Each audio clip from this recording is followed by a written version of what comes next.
Here we go, folks. It is time. Losers finals coming up now. Who is going to be the one to take it? We'll just have to wait and see as these players are loading right onto the map. We're starting off on the classic Splat Zone Sturgeon Shipyard.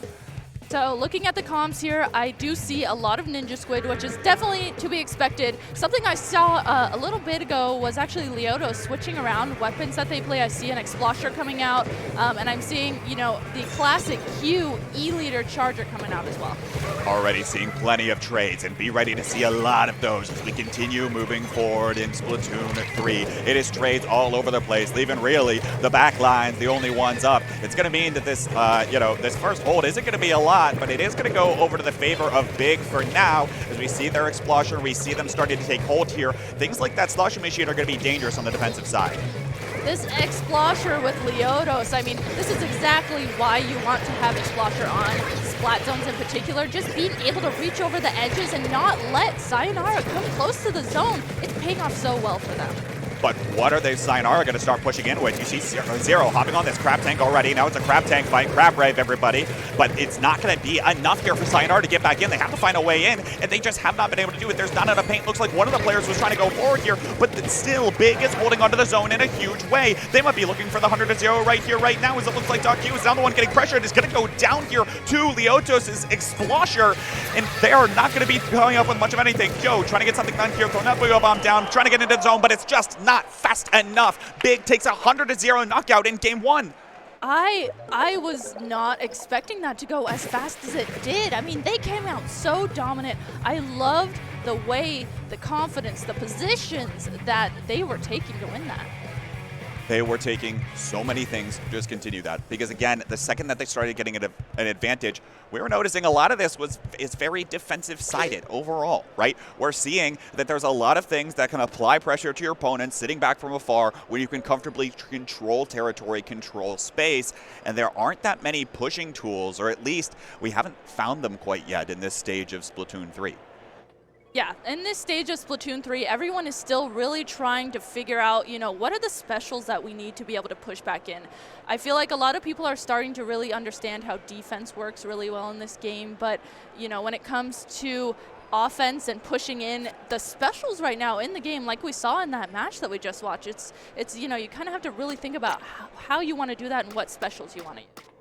And that's the other thing here, too. Now it'll be about what maps they want to choose. And for those of you that are just joining us, we're trying out a little bit of a new map-picking format. It's a little bit complicated, but basically the players have narrowed down their selections to the 5 maps that will be played in the set.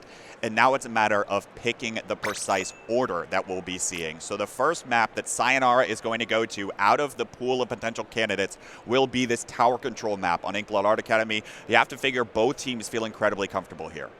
Oh yeah, gotta be feeling pretty comfortable, especially that this is a competitive map and mode combination that was played a lot in Splatoon 2. So these teams, they know the map, they know the path that the tower is gonna go.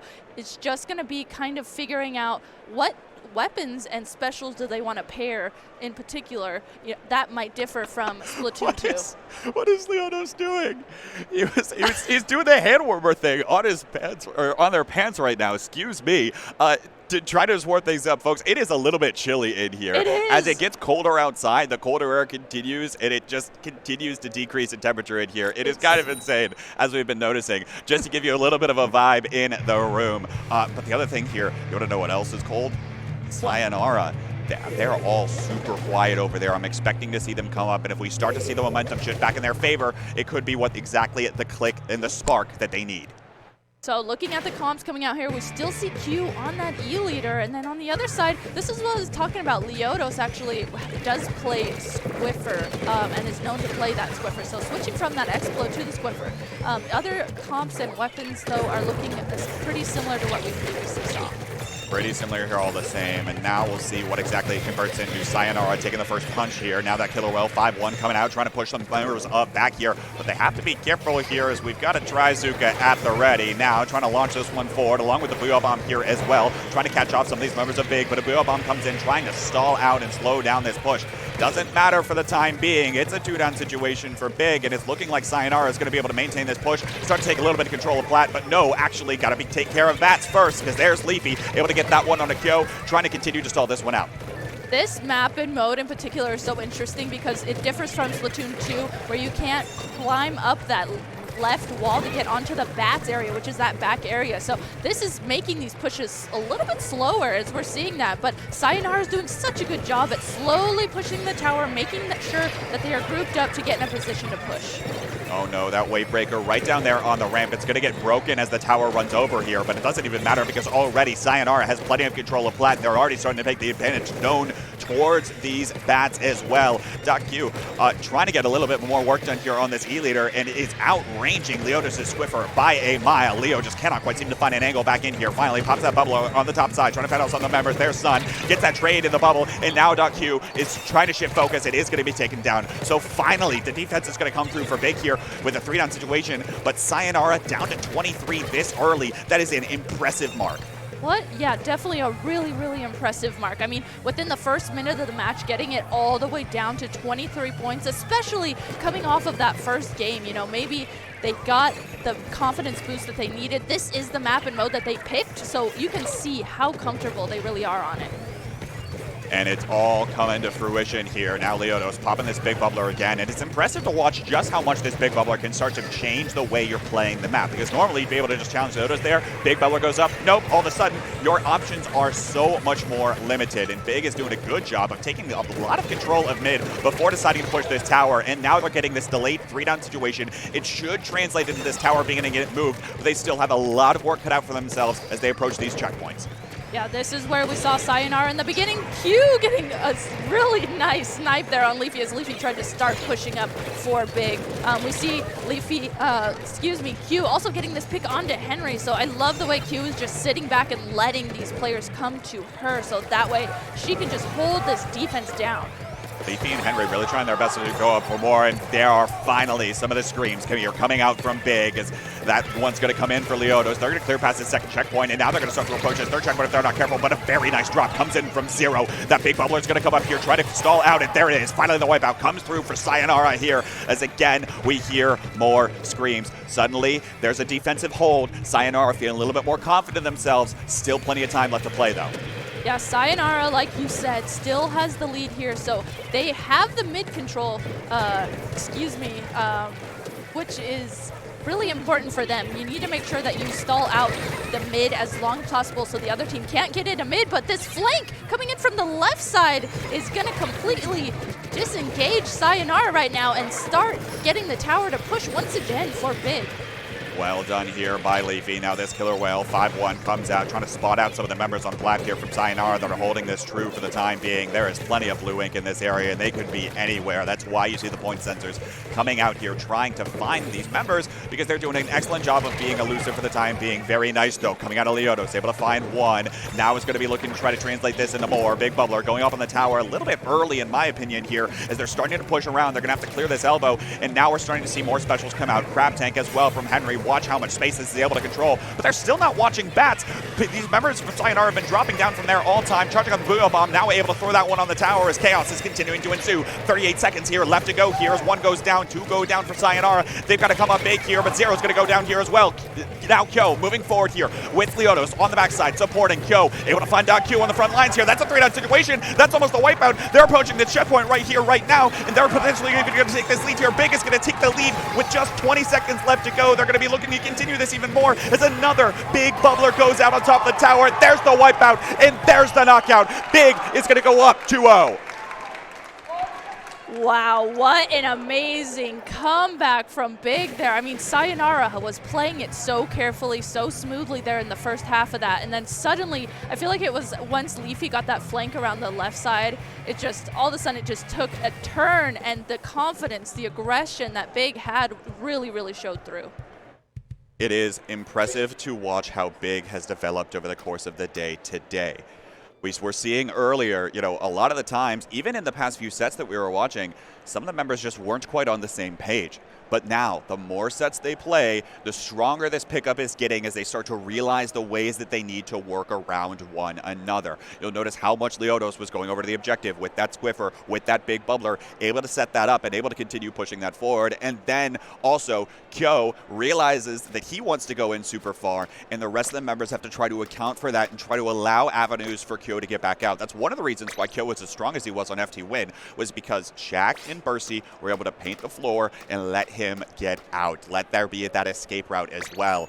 And they're starting to slowly realize that. These things are starting to come together for Big, and Sayonara is struggling right now. We all thought that this might be a Starburst Sayonara Grand Final, but if they don't come forward here pretty soon, they're going to have to try to reverse sweep this in order to get back to Starburst to have a shot at that. Oh my gosh, that's so much work that needs to be had. But I mean, with the way that Big is playing right now, they are proving to us that they have took a turn, they took breaks that they needed, and they are ready to try and possibly take on Starburst even.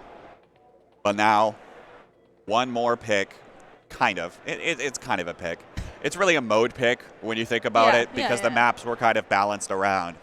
But Sayonara is going to take us to Splat Zones for Game 3. They think that this will be their shot at turning around the momentum in this set. But Hagglefish is going to be very interesting because they're going to have to find ways to control these flanks, both these teams. That is the name of the game. It's the sides of the map here on Hagglefish. Yeah, Hagglefish, you know, as the game is progressing and people are starting to be really familiar with this map in particular, the flanks stand out so much. And if you are not watching them, they can be so deadly. So I'm sure that we will see a lot of that coming from this match. Here we go now. Now we're seeing a few extra weapons come out here. They're looking to try to do a little bit there. We'll see what exactly happens. Oh, all right. This one's the DC. That explains a lot. All right. There we go. Hey, new feature, everybody. Splatoon 3. We can quit the lobbies. How about that, folks? How about that? We'll be getting into this one a little bit there. Honestly, don't quite know fully what happened, but obviously technical issue. When a disconnect happens on LAN, it's probably some tech that just ended up happening there. Maybe it was some talk, and frankly, because it's on the lobby screen, we had a little bit more time here. But okay, let's break this down a little bit more. What does Sayonara need to do? Because we haven't seen too many glimpses of them of, actually being able to get a lot of work done. Or, we saw it early in that Inkblot game, and then they just weren't able to hold on. It's difficult to try to assess where exactly they need to improve.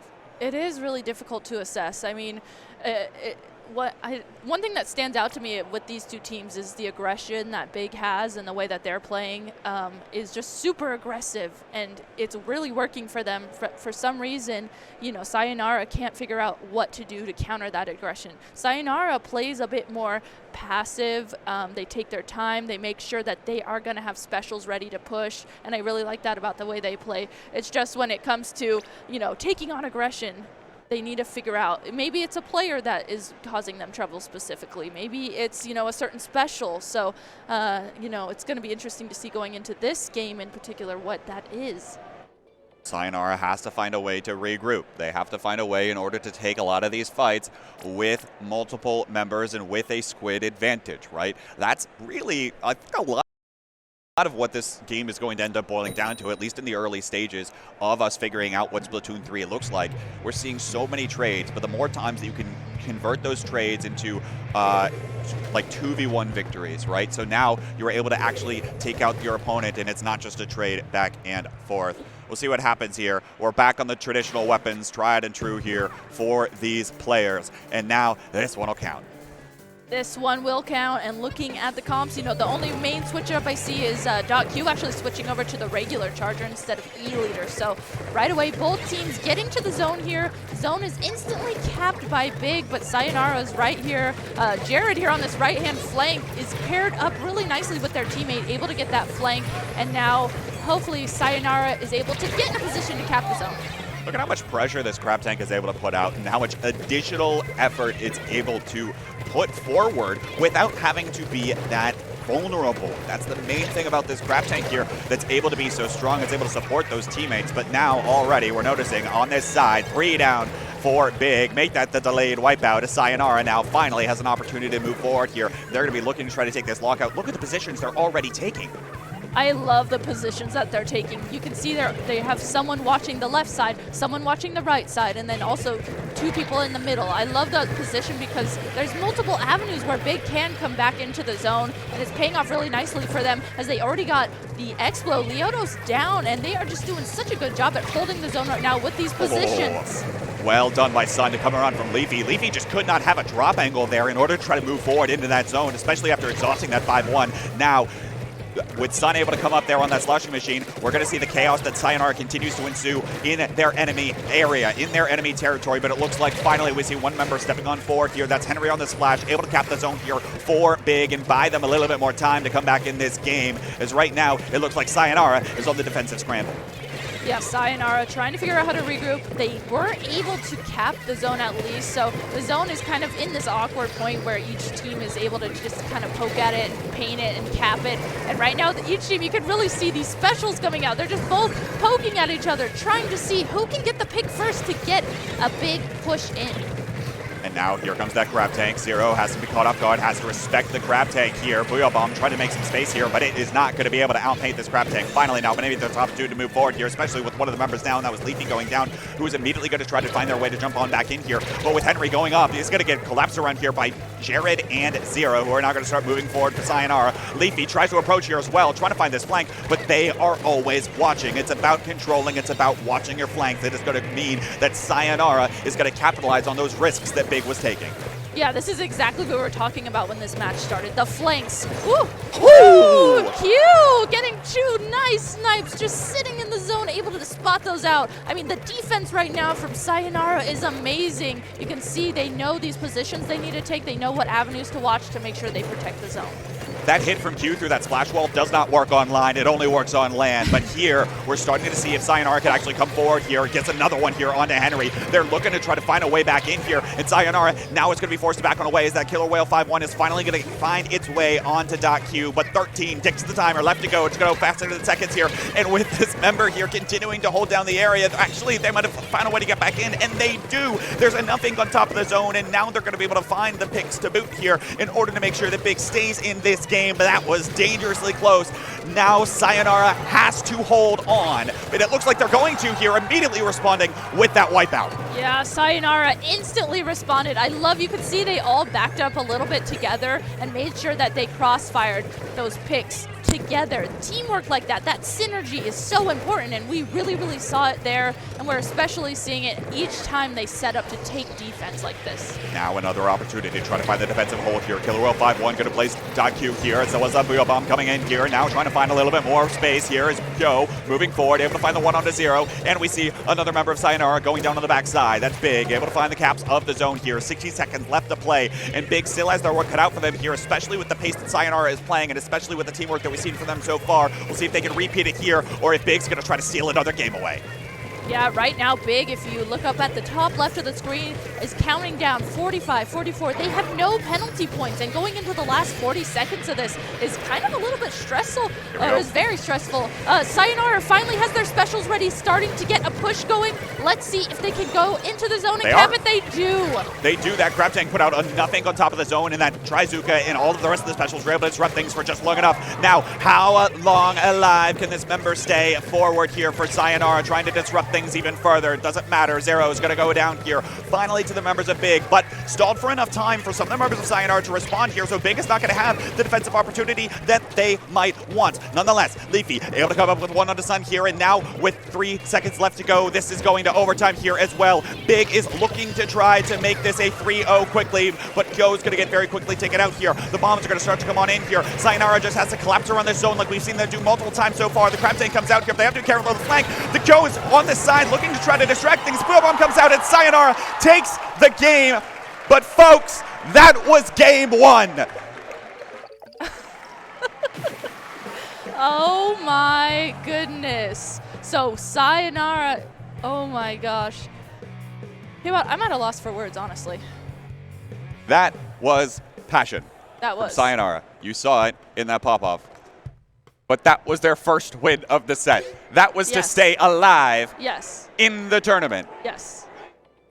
And they have a lot more time and a lot more of those kinds of fights that they have to continue to win. But that's the important part.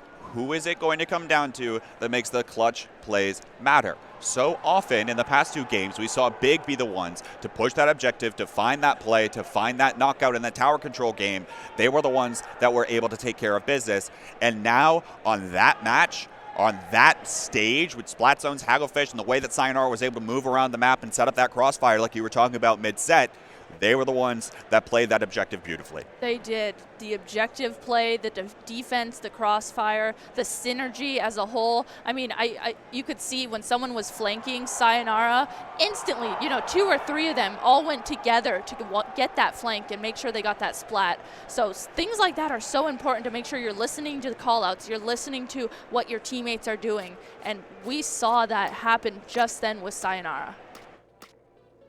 So now they have to respond. But now the interesting thing here is that Big doesn't just get to choose where they want to go. They have 2 maps remaining and they have to pick which of the 2 they wanted to play on. And right now, it's Rainmaker Museum that they're electing to go to first. And then momentarily we'll be able to get back into this. Devin's informing me that the Devin on production is informing me that that map didn't show up because I spelled it wrong. So that's fun. But anyway, so apparently you can just blame me for everything, as per normal. I was going to say, that's the way it works around here, right? Classic. Classic. But regardless, these players have to try to find their zone. They have to find a way back in here. And Sayonara, potentially after that game, feeling a little bit more comfortable with things. And potentially might be looking to try to take this back around. And now you see them bumping into each other, laughing a little bit here, starting to feel themselves a little bit more. Yeah, you can see they're starting to feel more comfortable. They're loosened up. They know, okay, we are still in it. This did not go 3-0. We have a point on the board. We just need to completely flip this, take this to Game 5, and win this if we want to go on to fight Starburst. We'll see what comes of this in just a moment. The chimes start to sound, and that means that we are about to head into the game in just a moment. Here we are. Rainmaker Museum again. Sayonara still has to win this one and the next one to stay alive in the tournament. Big is looking to try to make this upset happen. Oh my gosh, so looking at the comps, one huge switch up I'm seeing is Leoto's actually going to N-Zap instead of, the Explo or Squisher that we've previously seen them on, and then Leafy going over to the T-Tech instead of the 52 Gal.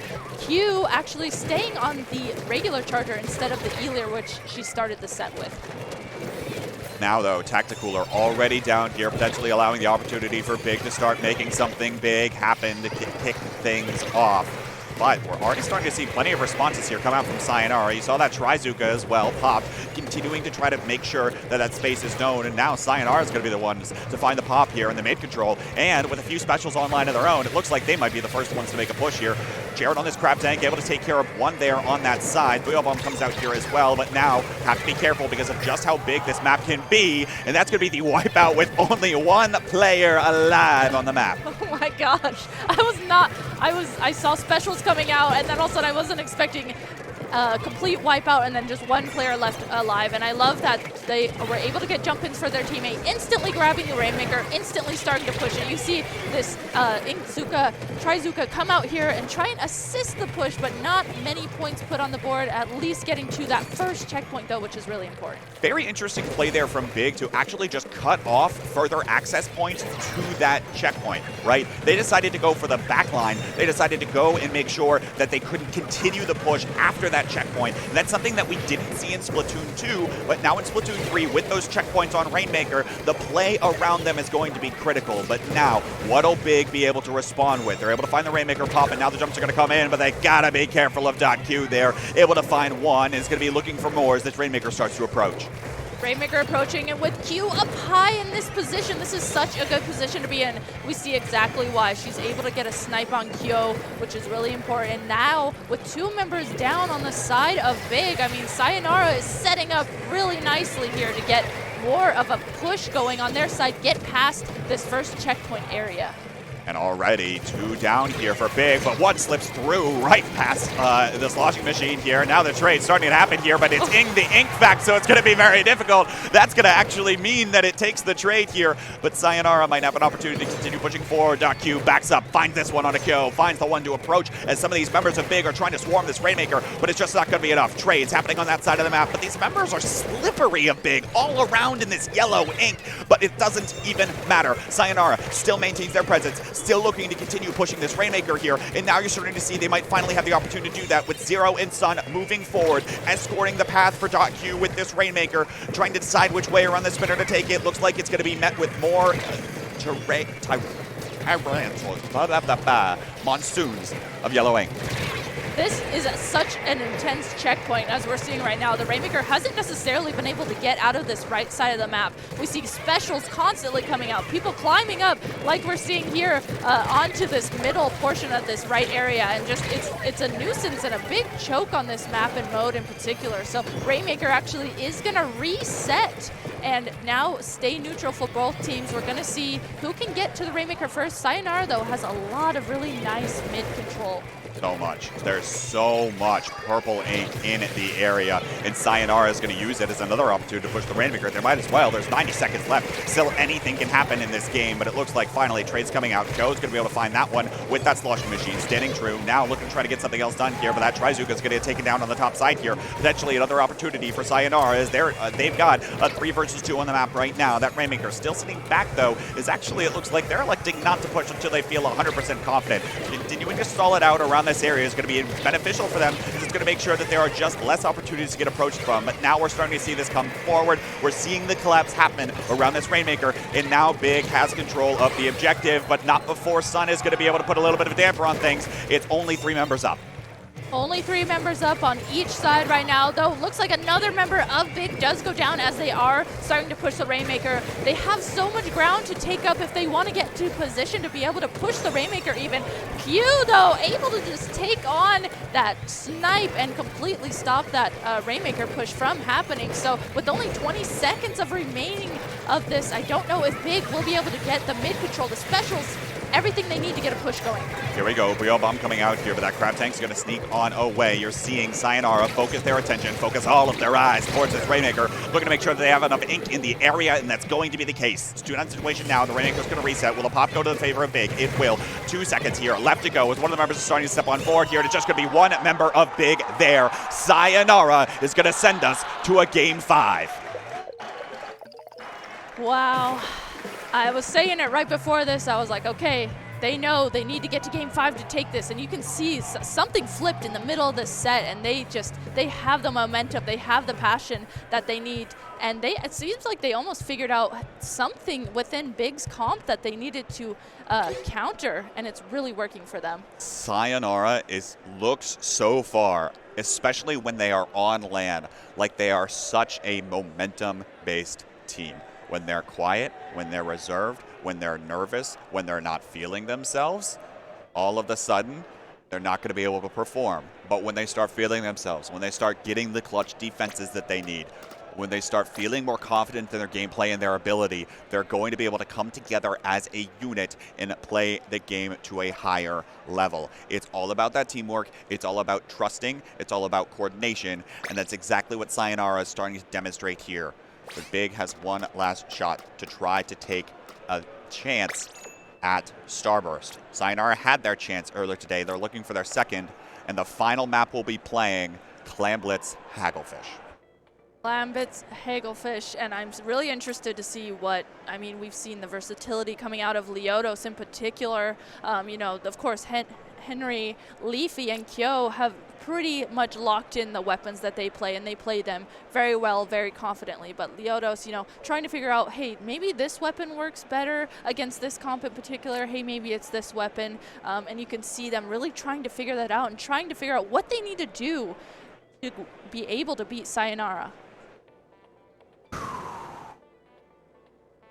to be a tough one here for both of these teams, because both of these teams believe that they deserve a chance in this grand final. Give it up, everybody. Game 5 of your losers final. Who is going to go on to face Starburst? Who is their challenger? Okay, so starting out this game 5, we see the comms coming out here. Leoto switching over to that X-Splosher. Leafy switching over to the 52 gal instead of the T-Tech this time. And then on the other side, Sayonara staying very nicely, confidently with the weapons that we've previously seen them with. And again, that splash with that crab tank is going to be one of the things I'm looking out for here, especially in this world where this map is so open. There are a lot of large sight lines for that crab tank to continue revving up and continue swiping across the entire map, as you're seeing here. Jared trying to use it from this flank angle, but it doesn't look to be as effective, as now it's a 3-down situation for Sayonara. They weren't able to guard the rest of this map. But the other thing to note about Hugglefish here is just where those clan barriers are, Rissa. So far back, it's going to be so difficult to get there. It is. It's a real process to try and figure out how to get past the other team to get to the Clam Blitz basket. I mean, the other team can just sit back, guard the basket, throw bombs, throw up as specials, and just play defense really well. So it's going to be really interesting to see how these two teams try and approach this.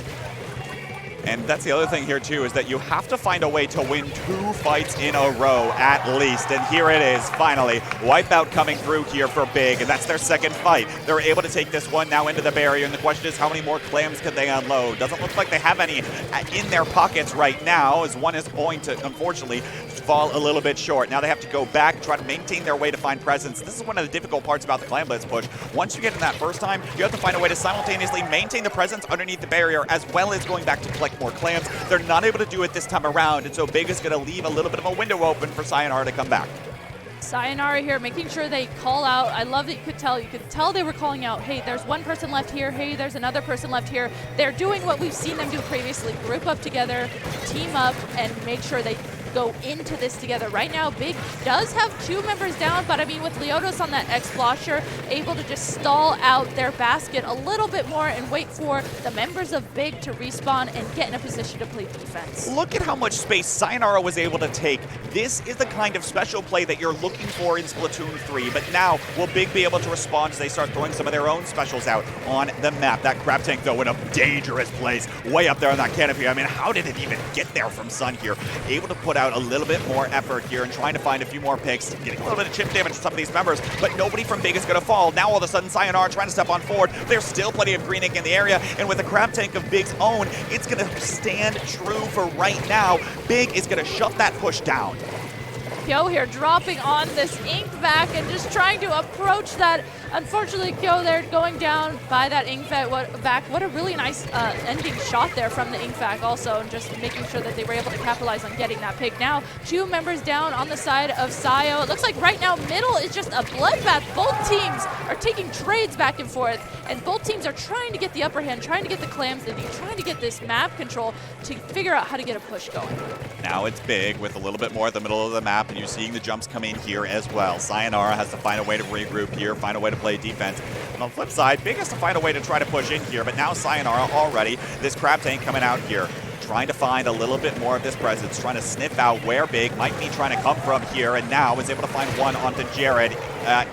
Beautiful Trizuka shot, though, coming in here, able to take out that crab tank from the back with a little bit of the extra hitboxes there on that Trizuka, and it's going to be difficult here as these teams continue to find trades from mid. All we're doing is seeing time to continue to tick down on the clock, which only plays in the favor of the next team that pushes. Yeah, right now we're still seeing a lot of stalling from both teams, with 2 members down though suddenly down on the side of Sayonara. Now essentially 3 members down. This might be exactly the moment that Big needed to get a push going. We do have a minute left of this match, and they do need to make sure that they are trying to get in a position to push. But they still need more clams. They only have 11, and even though a power clam is 8, they still need more to try to find their way on back in here, and with members continuing to go down. Leafy on the 52, now Kyo getting cut out here as well. Trades happening on this far side of the map, but it's 3 down for Big. Sayonara might have an opportunity to make a push here, but they have to do it fast, Rissa. They do have to do it fast. You see this Trizuka coming out. You see Sayonara passing clams around. They know that they need to get a power clam ready and do everything they can. And they have this mid control. They have the map control. They're making sure they try and get clams ready to get a push going. They are gearing up. Watch that, though. Have to be careful that they're catching these members off guard, but now they were so distracted that the members of Big were able to come in off the respawn. Overtime is going to go forward here, but Sayonara has to make their move now. But a beautiful Booyah Bomb comes in here to find 2 from Sayonara. It's 3 seconds here left to go. Big is looking forward. They're looking for the wipeout here. As Q is the last one up. The jumps are trying to come in, but it just doesn't look like it's going to be enough, especially with all those clams going down from Sayonara. And it's going to be Big that are going to punch their ticket to Grands. Wow. Wow. Look at, this is it. This is it. Kyo and Zero. Oh my gosh, Kimo.